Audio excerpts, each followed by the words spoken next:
Bonjour à tous, bienvenue sur Monaco Info. Tout de suite, le sommaire de ce journal. Des recherches sont effectuées en Mongolie par une équipe composée de membres du musée d'anthropologie de Monaco. Les résultats ont été présentés au Prince en voyage officiel le 22 et 23 août dernier.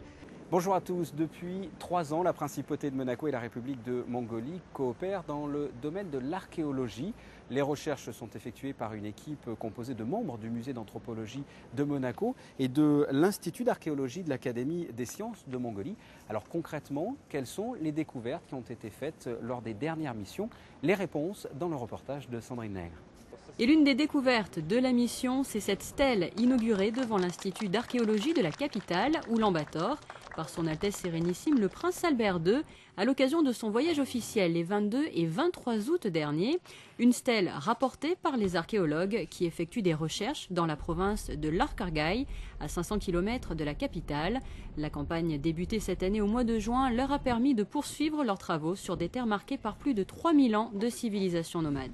Nous avons découvert 6 nouvelles stèles gravées de cervidés. Alors bien entendu que l'Institut d'archéologie d'Oulan-Bator est très content de ces nouvelles découvertes, ce qui permet maintenant de monter au nombre de 700, à peu près 760-770 stèles en Mongolie. Ces stèles de l'âge du bronze sont gravées de cervidés, des cervidés très stylisés. C'est un très beau style. Ce n'est pas un style narratif, c'est-à-dire ça ne raconte pas vraiment une histoire, mais par contre c'est proche du pictogramme, c'est-à-dire que c'est plutôt une codification de la façon dont l'âme des morts va être emportée vers le ciel. C'était leur croyance à l'époque. Ils pensaient que le cerf avec ses bois était un animal, si je puis dire, hybride, à la fois animal et à la fois végétal, puisqu'il perdait ses bois tous les ans.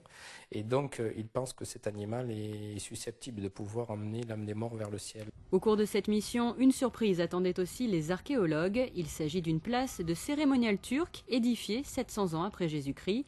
Et les recherches des archéologues ne se limitent pas au seul site de la nécropole de l'âge du bronze.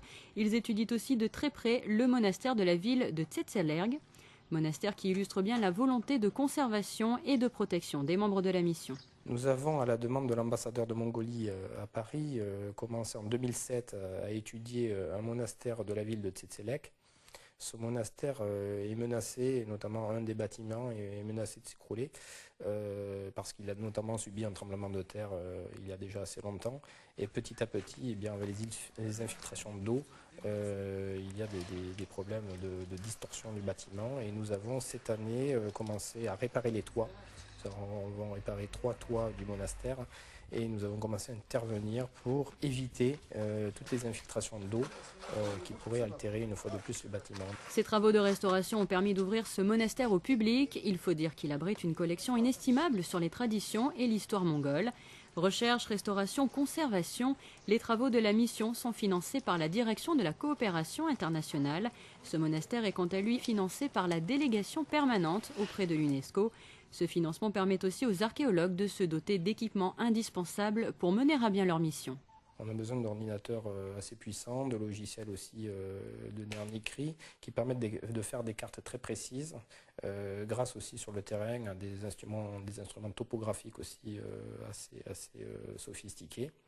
Donc le principal apport, c'est surtout ces instruments et les logiciels qui vont avec.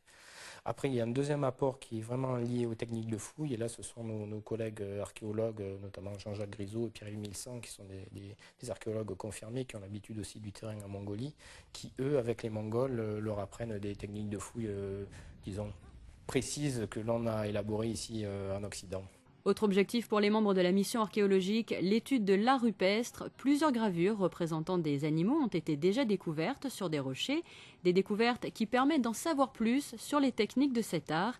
Et à l'avenir, ces recherches vont se poursuivre puisque lors de son voyage officiel, son Altesse Sérénissime le Prince Albert II a signé une convention culturelle qui renforce la coopération établie entre les deux pays.